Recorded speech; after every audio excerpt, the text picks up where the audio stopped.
vaste et de travailler de façon à rehausser l'éclat de la patrie haïtienne et d'Haïti. Père, nous sommes convaincus que dans les jours à venir, à travers cette promotion, Haïti va connaître une recette à travers l'évangélisation. Des cœurs seront transformés et des âmes vont revenir à la repentance. Père, nous prions pour chaque groupe, chaque chorale qui aura à performer. Nous te demandons, Père, de bénir chaque personne à travers les cantiques, les chants, les œuvres et l'adoration.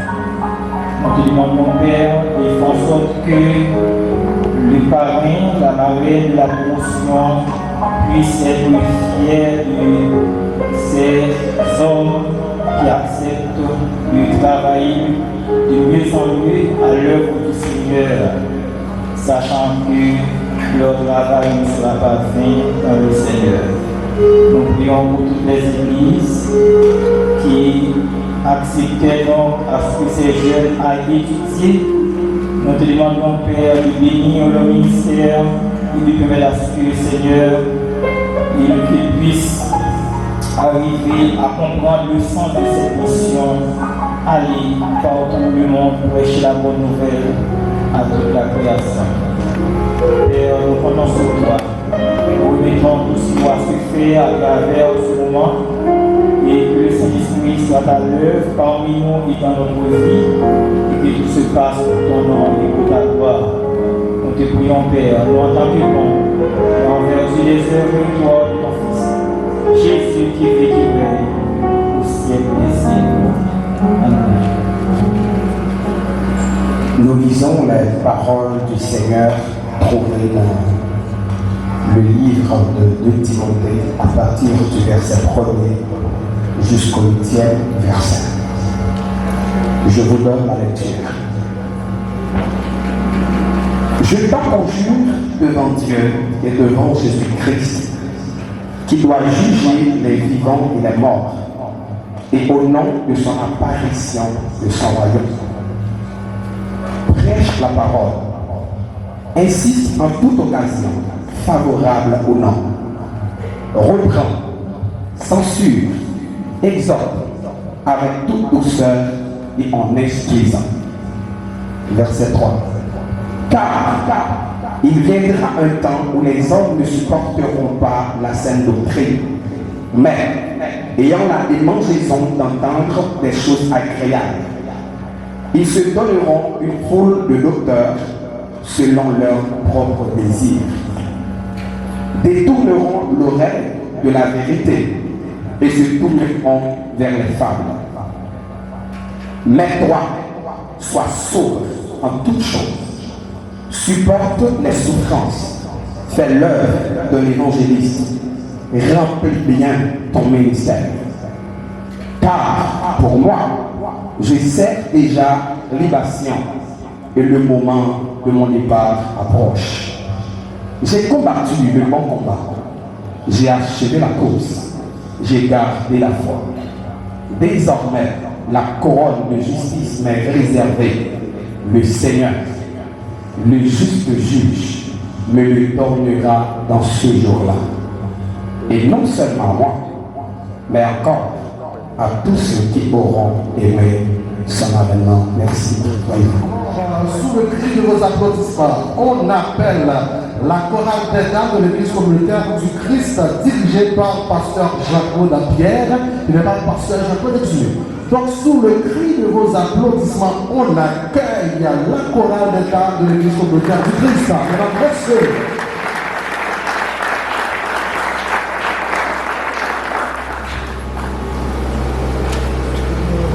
Chantons, chantons sans cesse la bonté du Seigneur, qui ne cède à l'ivresse, remplisse notre cœur. Un salut éternel est descendu du ciel.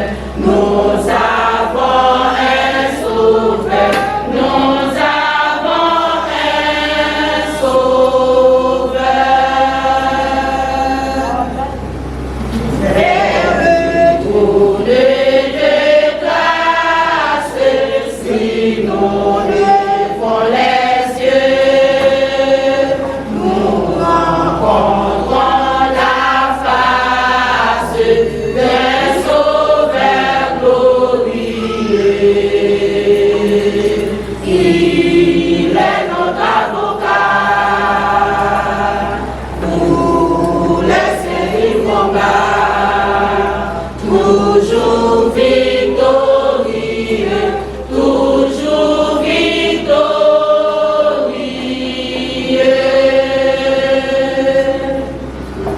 Bientôt vêtu de gloire du ciel, il reviendra.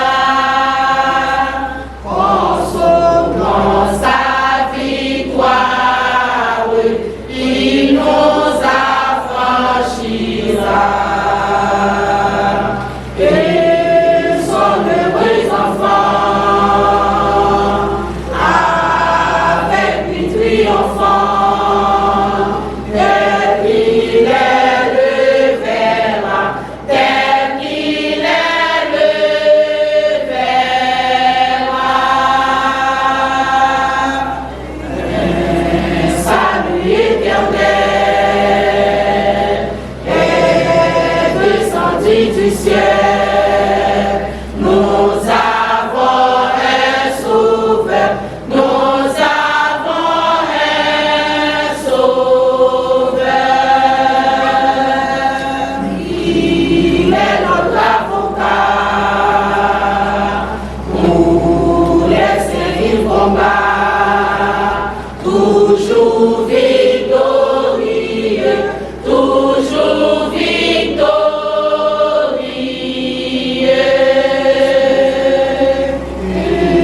Ils sont heureux enfants, avec lui triomphant, dès qu'il est le verra, dès qu'il est le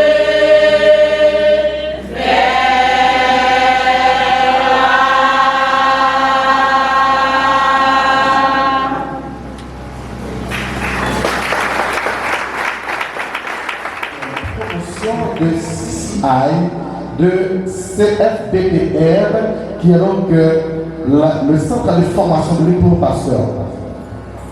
Le papa de Dieu, plus on a parlé de notre rôle qui pur. Souvent, il y a beaucoup qui accordent une importance à la formation professionnelle. Moi, encourager ça. Parce que sans lui, il y a deux difficultés dans la vie, on n'est pas capable de faire face à qui. Moi, applaudis ça. Mais souvent, accorder peu d'importance à la parole de Dieu. Moi, je dis un monde comme ça. Accorder l'importance à l'étude, accorder l'importance avec toute qualité d'activité, mais mettez la parole de Dieu sur côté. Je pense que c'est intellectuel qui était raffiné qui existait. Je pense que c'est des gens qui étaient lettrés qui existaient. Même quand nous arrivons au côté de Malgré, nous allons nous compte que nous sommes illettrés. Parce que nous n'avons aucune connaissance de la parole de Dieu. Le Dieu qui est le maître du ciel et de la terre. Il y a des gens qui sont connaissance de Dieu, de sa parole. C'est comme si nous avions dit que nous sommes monde qui a marché, ou pas contre bras, ou pas gagné direction, ou pas gagné boussole, franchement, nous ne pouvons pas comprendre. Et lorsque nous avons fait face à la parole de Dieu, par le biais de ce centre de formation biblique, donc automatiquement, nous nous rendons compte que c'est qu'on y a commencé à se sentir social. Mais on a qui dans l'école, ça qui est intéressant, c'est parce que il n'y a pas fait de discrimination. L'école biblique, pour que vous étudiez la donne, ou apprendre à connaître Dieu, ne font pas d'exigence. Donc ça permet que vous faites un retrait ou pas apprendre à connaître Dieu. Mais ici, dans le centre de formation biblique pour passer responsable d'église, lorsque nous sommes responsables d'église, il y a qui comprennent que faut que vous ayez une responsabilité dans l'église pour que vous appreniez à connaître Dieu. Mais non, c'est responsabilité de chaque croyant pour apprendre à connaître Dieu à travers sa parole, parce que lui révèle à travers parole, lui révèle promesse à travers parole. Par contre, comment on chrétien, on croyant, pour le faire vraiment fonder en Christ s'il n'a aucune connaissance de la parole de Dieu. C'est pour ça que nous avons moins profité de l'occasion ça. L'école a parti de faire publicité pour lui. Il partit de ça parce que à bon 20 points,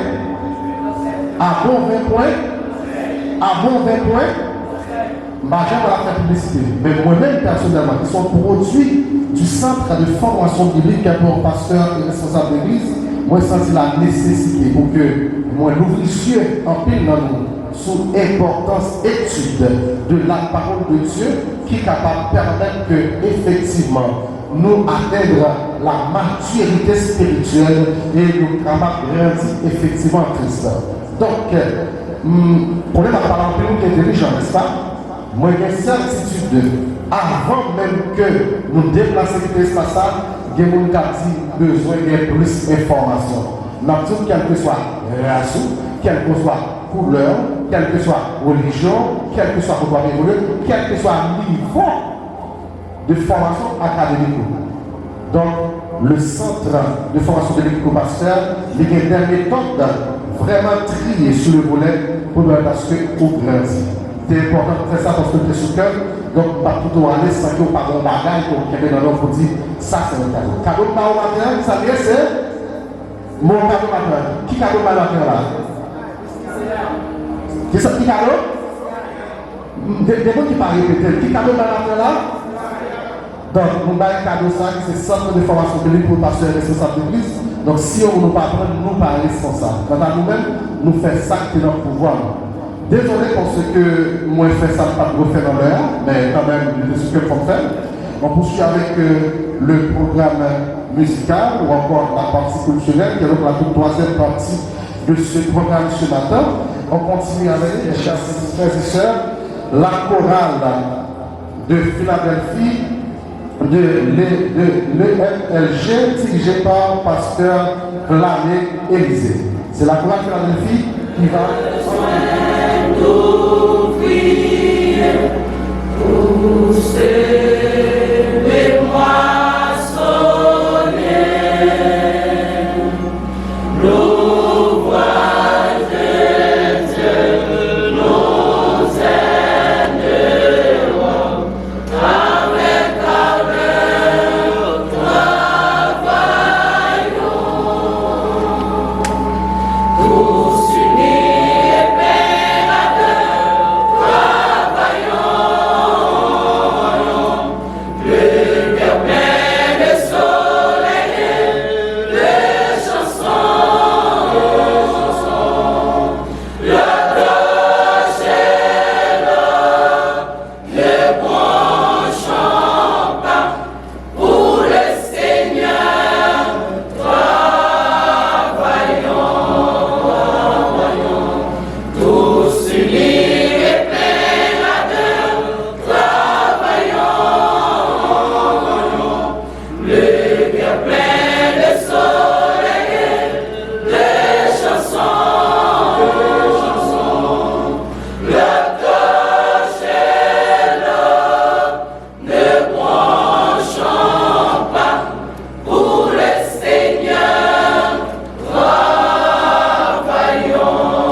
le révoquer, le renvoyer.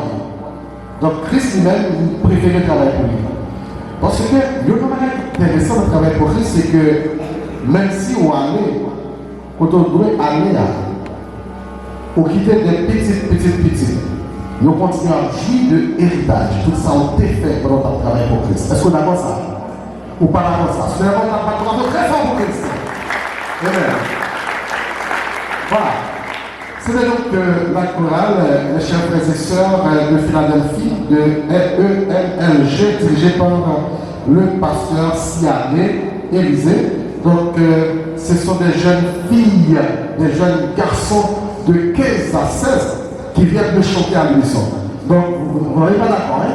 Vous n'allez pas être d'accord quand je dis que ce sont des jeunes filles, des jeunes garçons de 15, 16 ans qui viennent de chanter à l'unisson. Donc, un très beau chant. C'est parce que, côté de Chita, moi, j'ai remarqué, il y a un bel mari qui chante bel vers en face de la devant. Moi, avec gaieté, je chanté, quand on a chanté avec cœur, et puis, je me dis, est-ce que Mounsaïo, ce sont des adultes? Est-ce que ce n'est pas des jeunes, des adolescents qui ont chanté avec toute vigueur ça? Mais maintenant, c'est dans Jésus-Christ avec ça. Est-ce qu'on n'a pas ça? On les applaudit encore plus fort, s'il vous plaît. Plus fort, plus fort, plus fort, plus fort. Plus fort, plus fort, plus fort, plus fort. Je vous ai promis une bonne gestion du temps, mais après la prestation de la nouvelle chorale, donc je vais un peu parler du centre de formation biblique pour un pasteur. Parce que c'est ma responsabilité. Donc, si nous ne parlons pas de lui, donc, pas de problème, on va faire ça. Donc, c'est une maison qui permet que ce quartier par là, côté où on travaille là, Il y a un peu qui va contre Christ parce que l'homme c'est tout simplement oublier sur ses chrétiens, oublier sur vos responsabilités pour dépendre l'évangile. Jean-Sartre est comme missionnaire. Donc c'est pour cette raison que je suis placé en tant que du centre de formation biblique pour pasteur. Pendant une période de mon père que cheveux de tête. De mon cheveu de tête, c'est la stabilité. Je vais après ce qui vient derrière moi. Et puis il était touché par une soif de la parole de Dieu. Parce que le censé en tant qu'intellectuel, il me manque quelque chose. Il me manque la connaissance de la parole de Dieu. Vous songez, il y a des gens qui te conseillent moi, pour que maintenant l'école, l'école ça, au cas là, parce que pas de discrimination. Donc c'est l'évangile qui a enseigné. Donc ce n'est pas le monde qui va le transformer, mais c'est la parole qui est puissante pour transformer. Et puis l'homme dérivé, vous songez que je reprends l'accueil de la part du coordonnateur, et puis m'a suivi. Mais vous songez que vous avez des professeurs qui ont dit genre manqué à l'aise, des institutions qui manquent à l'aise, parce que nous avons tout le monde cheveux bien fait, et puis connaît qu'ils vont tirer une joie de l'air. Il va avoir une personne avec ça qui vient. Mais ma toujours je dis, moi passé de dread, de flandre que vous payez. Moi, je suis un père de famille. Je suis pasteur. Et bien, un peu de responsabilité de ma passion. C'est un école qui transforme le monde. Voilà pourquoi, mes chers frères et sœurs, pas maintenant au café, peut-être. Maintenant, c'est la parole que vous pouvez faire. Mais dépendamment de qui côté vous fréquentez. Et bien, mon prescription m'appelle. Quelle est la prescription? Prescription qui s'allie? Sans plus tarder, on appelle mes chers frères et sœurs la chorale Shekinah de Tabernacle de Gloire, dirigée par le pasteur Ronald Théophile. Mes chers frères et sœurs, on applaudit très fort la chorale Shekinah, s'il vous plaît.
l'éternel est mon rocher, roc solide là. Hein?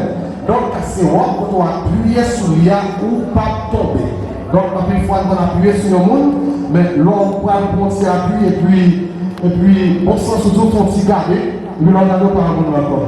Donc, si vous appuyez, on va tomber. En plus, il faut qu'on là toujours appuyer ou tomber. C'est l'on à terre ou on compte que vous tombez. Rock solide là. Donc, le deuxième morceau, c'est. Je vais tout ça pas chercher. Qui est ce qui m'entend là lorsque depuis la Monte Christ. J'ai la paix, j'ai la joie, j'ai le bonheur, j'ai la sécurité. Donc, côté que des tristesses, côté pas penser de joie après jour, côté des têtes sautées, mais moi, je m'étais calme parce que moi, pas manqué rien, moi, appuyé sur votre solide là.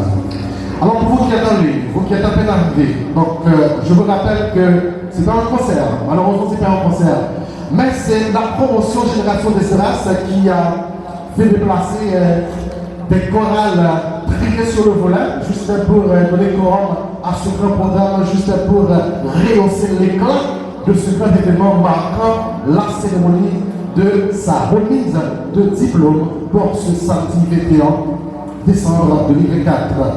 Nous sommes malheureusement alors on a déjà épuisé la troisième partie, nous allons embrasser la quatrième partie qui est donc la dernière partie de ce programme, mais je dois vous dire sincèrement que la promotion Génération d'Espérance est une promotion bénéfique. Pourquoi? C'est parce que lorsque je jette un coup d'œil sur la programmation, je vois qu'il y a des gens passés de présentation qui ont fait le déplacement juste pour être témoins. Donc il y a des autorités ecclésiastiques, des autorités spirituelles, des autorités de la ville, du département qui ont fait le déplacement juste pour assister à cette belle cérémonie. C'est pour vous dire, mes chers récipiendaires, vous êtes des bénis. Il faut donc célébrer notre Seigneur parce que vous êtes des bénis. Franchement, j'aurais bien aimé être parmi vous. Malheureusement, donc mon temps est déjà passé. Est-ce que vous pouvez vous applaudir parce que vous avez fait une très bonne cérémonie, vous avez fait déplacer des gens vraiment importants pour ce grand événement? Merci, applaudissez-vous. Moi, je vous donne. Est-ce que vous pouvez les applaudir, s'il vous plaît? Plus fort, s'il vous plaît. Encore plus fort. Donc, ce sera donc la partie de la prise de parole. Mais juste avant, attendez, il y a un petit coup de parole de Dieu. C'est pour cette raison que nous avons invité le pasteur Fils-Aimé. Dieu c'est lui-même qui va le faire pour qu'il soit capable de porter parole de Dieu dans l'occasion ça. Est-ce que tu as applaudi comme de Dieu a fait l'envie? Est-ce que tu as applaudi pour la présence de Dieu dans ça? Est-ce que tu as applaudi la présence de Dieu à ce lieu? Applaudissez très fort, s'il vous plaît. Je ne vous demande pas de m'applaudir, mais applaudissez le Seigneur que nous sommes, s'il vous plaît. Cultures internationales, centre de formation pour pasteurs, CCI, FCFDP, gouvernement pasteur Jean-Dieu Saint-Divus, monsieur le représentant de la Fédération protestante d'Haïti, madame, monsieur la marraine, le parrain de la promotion, en l'occurrence, madame Carlong Philémon, le révérend pasteur Élisée Ziané, mesdames, messieurs, mes chers récipiendaires, mesdames, messieurs, collègues, pasteurs de l'Assemblée, amis, familles, distingués invités, je vous salue tous dans le précieux nom de notre Seigneur et Sauveur Jésus-Christ, à qui seul soit la puissance, l'honneur, la gloire d'éternité à l'éternité.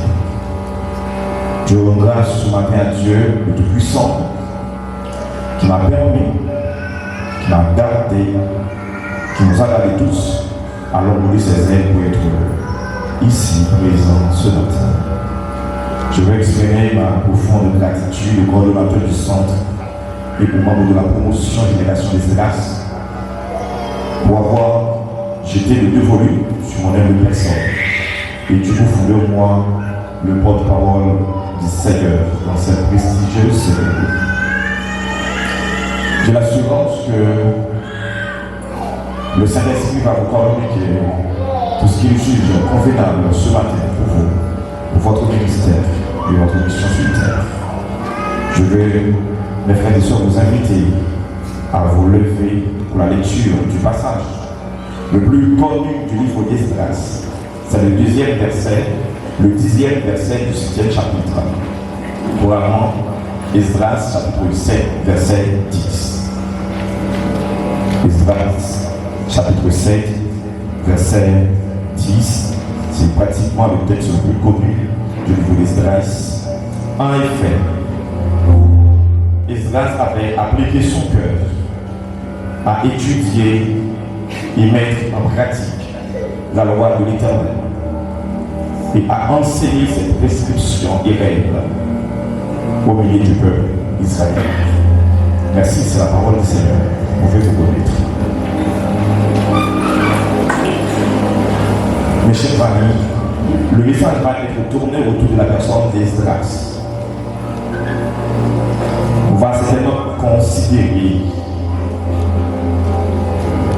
sa personnalité, sa mission et ses leviers d'action.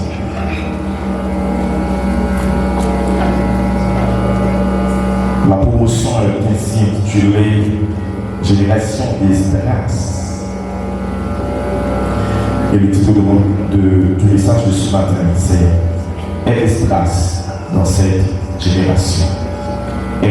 Esdras dans cette génération. Apôtre Paul, parlant de David dans le livre des Actes, chapitre 13, verset 26, a déclaré que David avait servi Seigneur, Dieu en son temps. David avait servi le Seigneur Dieu en son temps. Et plusieurs autres versions essaient de reprendre le même texte. À la place du temps, utilise le mot génération. Donc David avait servi le Seigneur dans sa génération. Ce qui nous concerne tous, mes frères et sœurs, mes bien-aimés. Nous pouvons servir le Seigneur en dehors de notre génération. Je ne veux pas servir Dieu dans le temps de mon grand-père. Je ne veux pas servir Dieu non plus dans le temps de mes arrière-petits-fils. Je ne veux pas servir le Seigneur dans le temps de des familles.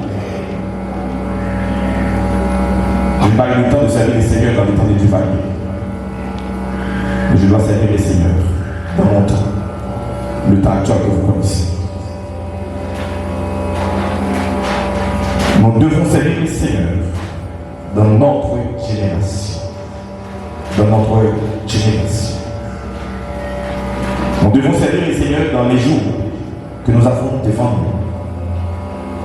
Dans le contexte socio-politique, économique actuel. Avec les ressources face aux défis du moment, face aux besoins de nos contemporains. Vous pouvez avoir un tas de choses qui traversent la tête en ce moment.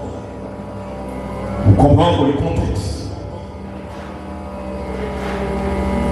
Vous pouvez voyager dans votre esprit de Port-au-Prince à Gonaïves maintenant. Vous pouvez envisager la ville de Gonaïves, le pays. Vous pouvez même envisager, imaginer ce qui se passe dans votre continent.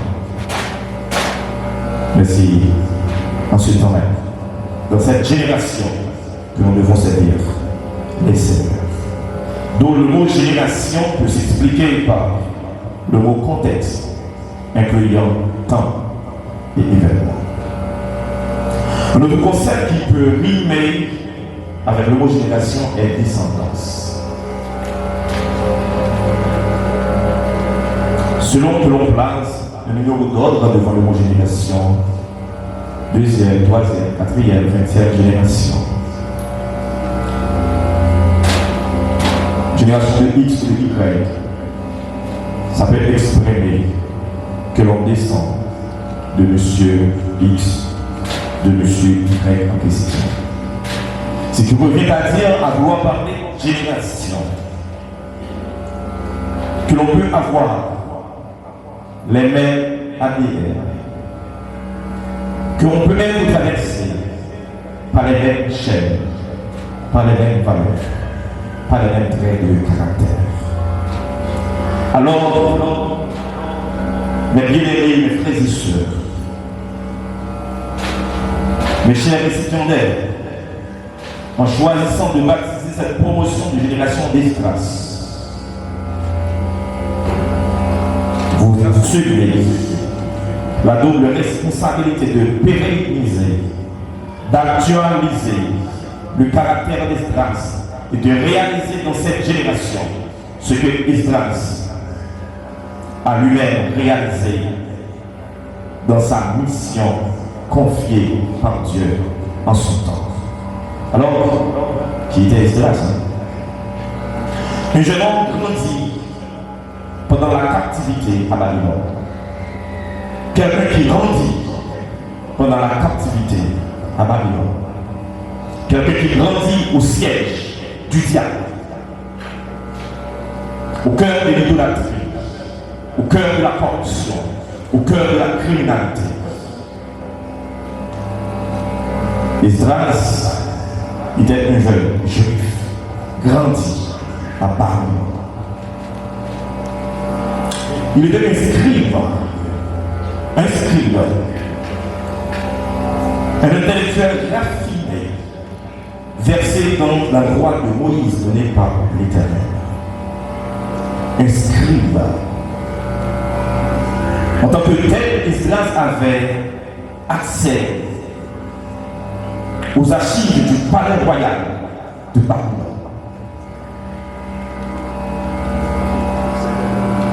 Esdras était un leader en tête de 120 hommes pour établir le canon de l'Ancien Testament, pour limiter les dérives, pour bloquer les tentatives de filtration de fausses doctrines dans les documents de l'Ancien Testament. Esdras était un gardien de la parole de Dieu. Esdras, comme intellectuel, était l'auteur d'un chef-d'œuvre poétique, une acrostiche, le psaume le plus long de la Bible, psaume 119. Et vous pouvez remarquer quand vous lisez le texte d'Esdras, la réapparition de quelques mots chers pour Esdras, les préceptes, les règles, la parole, la loi de l'Éternel. Esdras était un intellectuel ouvert, ayant un sens d'organisation très poussé, habitué aux choses politiques, habitué aux choses sociales. Vous connaissez bien Esdras était auprès du roi Artaxerxès. Pas du tout. Esdras était un homme rempli du Saint-Esprit dans le langage du Nouveau Testament, car il a dit que la main de Dieu était sur Esdras. Fort de tout cela, parce que, dire, mes frères et sœurs, mes amis et encore mes chers récipiendaires, vous pouvez être un Esdras dans cette génération si vous n'êtes pas un ami de l'excellence, si vous êtes médiocre, si vous n'aimez pas la lecture. Esdras était un assidu, le texte nous dit un scribe versé. Donc à vouloir être un Esdras, c'est prendre l'engagement de s'engager profondément dans l'étude de la parole de Dieu. Mais pas seulement dans l'étude de la parole de Dieu, dans la compréhension des contextes sociopolitiques. Car pour pouvoir transformer son temps, on doit connaître Dieu, on doit connaître le temps, car Dieu agit toujours avec des hommes dans le temps. Esdras inscrit versé dans la parole de Dieu. J'ai bien aimé les commentaires du maître des cérémonies. Que seule la parole de Dieu est capable de transformer. Seule la parole de Dieu est capable de restaurer. Et seul donc les hommes portant la parole de Dieu est capable d'être restaurateurs.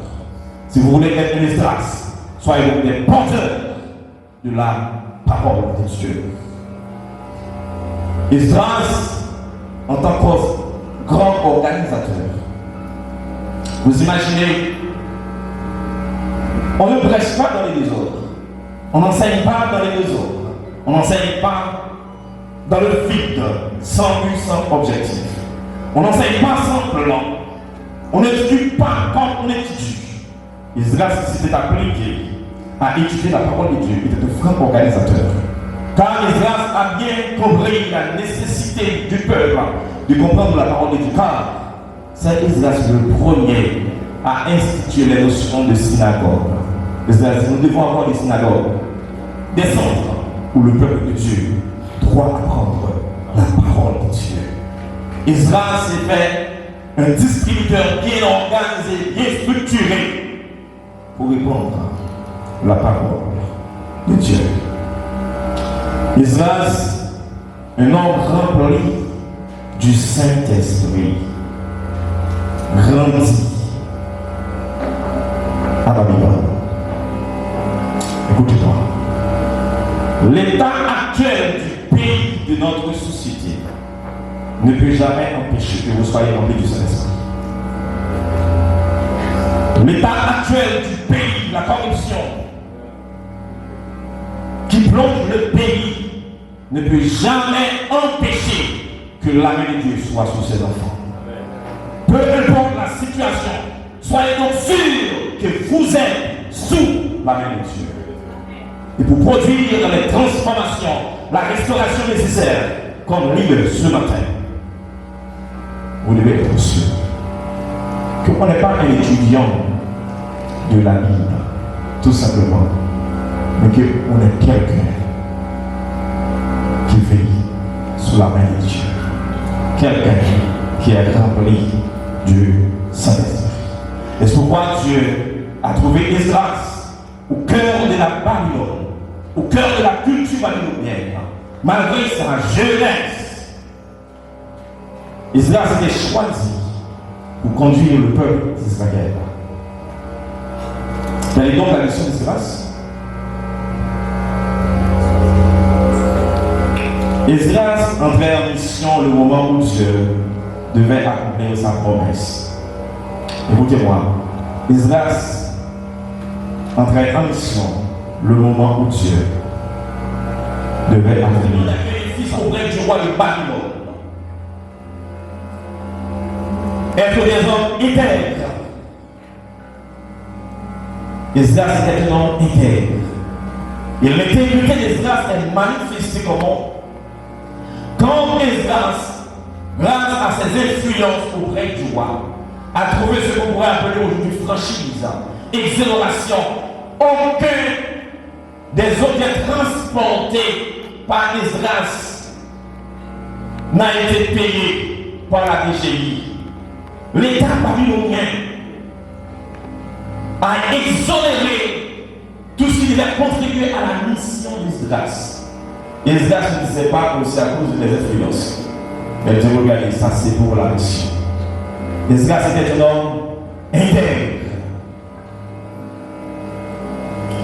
Mais laisse-moi vous dire, et je veux le répéter, vous n'allez pas oublier, que l'on soit intellectuel, que l'on soit patriote, que l'on pense être intègre, si on n'est pas rempli du Saint-Esprit, on tournera chaque jour.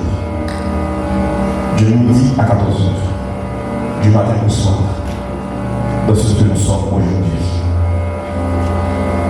On peut être intègre sans la puissance du Saint-Esprit. On peut être intellectuel sans avoir la lumière qui vient en nous. On peut être un patriote sans comprendre que le peuple est le peuple de Dieu, que le peuple est l'enfant de Dieu, que le peuple est dans le plan de Dieu. Et pour ce, il faut être rempli du Saint-Esprit pour être à l'écoute de Dieu et savoir agir dans le temps de Dieu. Alors, mes frères et sœurs, mes amis, le texte, je vous le dis, le plus populaire du livre d'Esdras, nous donne un résumé succinct de l'homme qui était Esdras de sa mission. Esdras était un étudiant assidu. Un étudiant assidu. Il était scribe. Il était intellectuel, je viens de le dire. Mais il était un étudiant. Aucun niveau intellectuel, aucune formation théologique ne vous empêche d'être éternellement un étudiant. Un étudiant assidu de la parole de Dieu. C'est bien sûr une redondance. Si vous voulez être comme Esdras, faites ce que Paul a dit à Timothée. Attachez-vous à la lecture, à la lecture, à la lecture de la parole de Dieu. Esdras n'était pas seulement un étudiant, car vous le connaissez dans notre pays. Il y a tellement d'églises, tellement d'écoles de théologie. Donc il ne manque pas d'étudiants. Mais en plus d'être étudiant, Esdras était un pratiquant. Écoutez, un pratiquant. Le malheur de notre pays sur le plan théologique est lié à cause des gens qui sont donc devenus de pratiquants sans être au prime abord des étudiants. Ne soyez pas pratiquants si vous n'êtes pas, étudiant. Ne versez pas l'ordre des choses. Esdras était un étudiant, puis un pratiquant. Mais vous imaginez,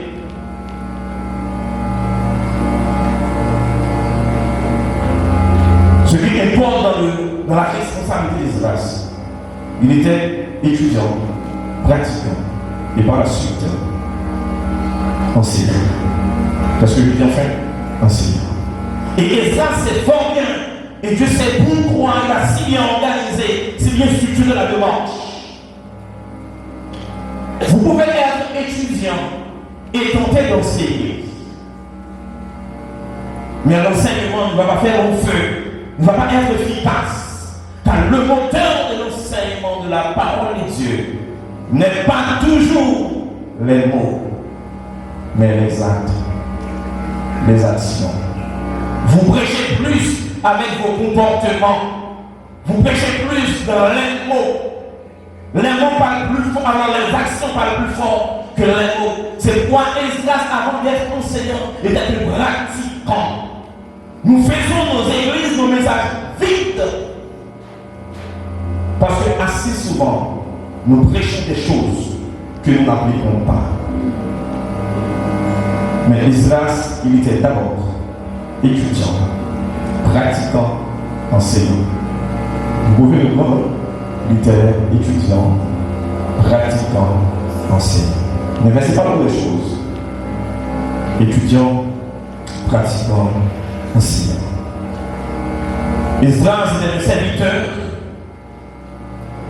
qui ne se sert pas de la parole de Dieu. Esdras était quelqu'un qui ne se sert pas du temple de Dieu pour faire grossir ses intérêts personnels. Pourquoi Esdras devait laisser la compagnie du roi pour se rendre à Jérusalem? Pourquoi Esdras devait laisser l'amitié du roi de vivre dans le palais et faire face à des oppositions pour la reconstruction du temple?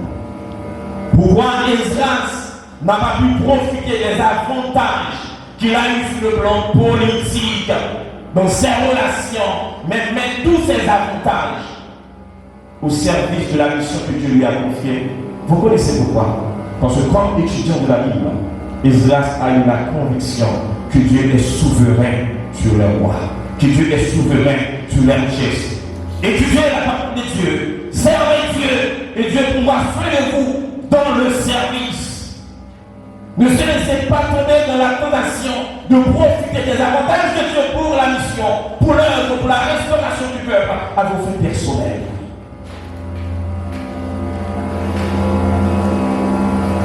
Congrégation des grâces, je vous souhaite fortement que dans vos ministères, l'Église, l'enseignement, absolu marketing, fait le business.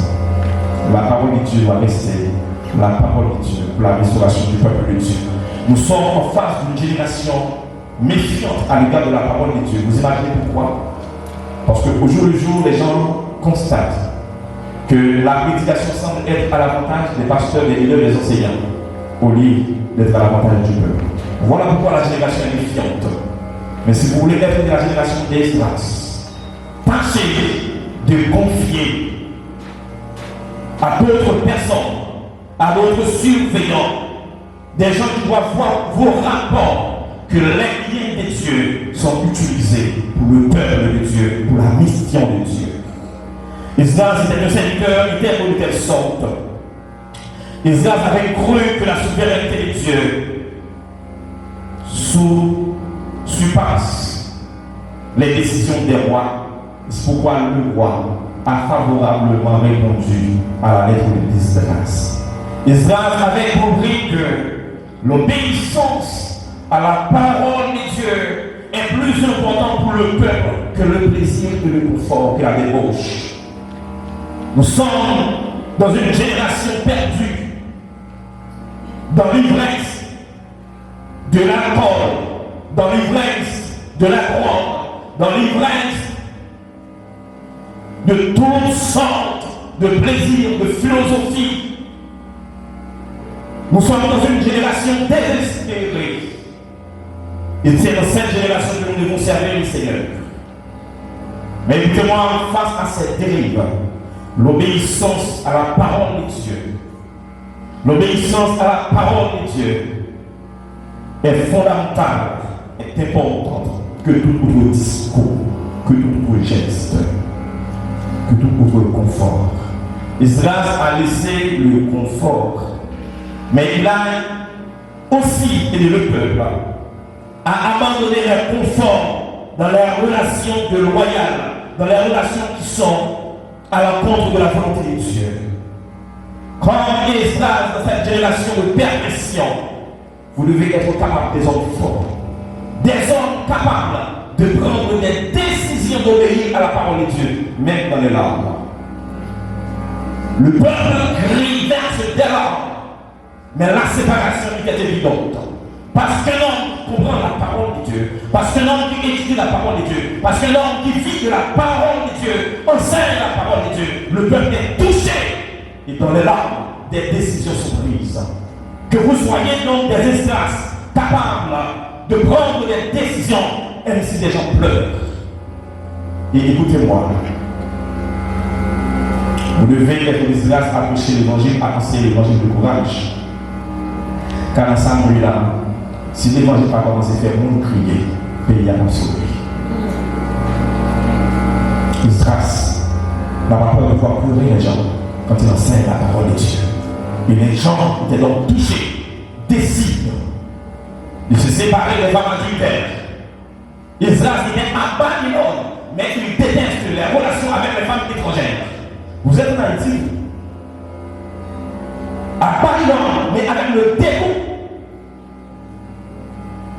Même au cœur de la Babylone, vous pouvez être un exemple pour le peuple de Dieu. Esdras était le leader capable de prendre des décisions. Esdras était l'homme qui provoque le réveil. Il était comme son nom l'indique, quelqu'un qui vole au secours du peuple, car le nom d'Esdras signifie secours, aide.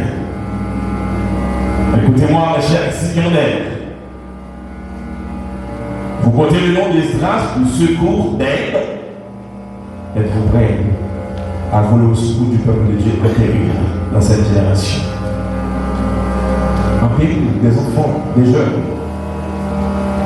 des hommes, des femmes, des adultes, des vieillards, qui sont en péril spirituel, qui sont en péril social, qui sont en péril économiquement, qui sont en péril politiquement. Est-ce que vous êtes capable d'enseigner, de pratiquer la parole de Dieu pour voler au secours de ces gens-là? C'était la mission d'Esdras. Secours, aide.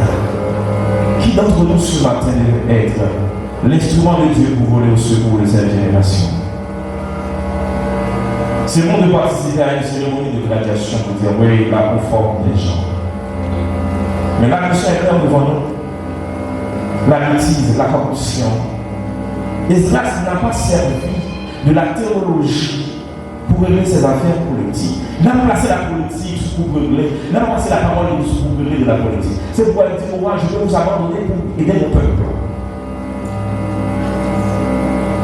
Comment pouvons-nous voler au secours de ce peuple?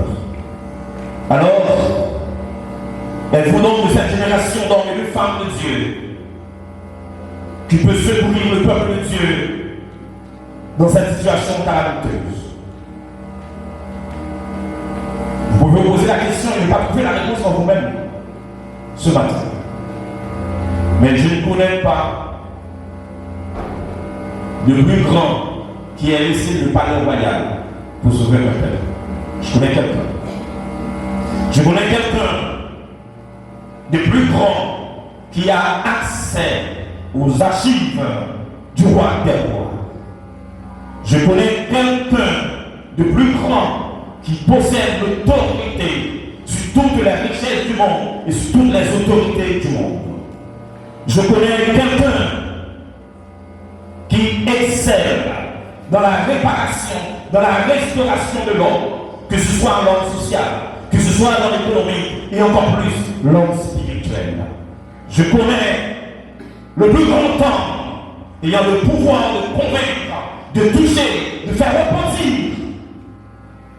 Je connais le plus grand homme capable de restaurer la relation du peuple quand elle s'est brisée avec son créateur, son maître, Dieu le Père. Et ce grand homme, vous imaginez que c'est Esdras? Non, Esdras l'avait dans son cœur parce que la main de Dieu était sur Esdras. Et ce qui fait que nous autres, ce matin, que la main de Dieu soit sur nous maintenant, c'est si nous connaissons ce grand homme. Il n'est autre que Jésus-Christ de Nazareth. Vous ne pouvez pas être Esdras. Vous ne pouvez pas être Jésus-Christ en plus. Mais vous pouvez être un chrétien authentique, un chrétien intellectuel, un chrétien convaincu de la réalité sociopolitique de votre pays, un chrétien éternel, un chrétien rempli du Saint-Esprit.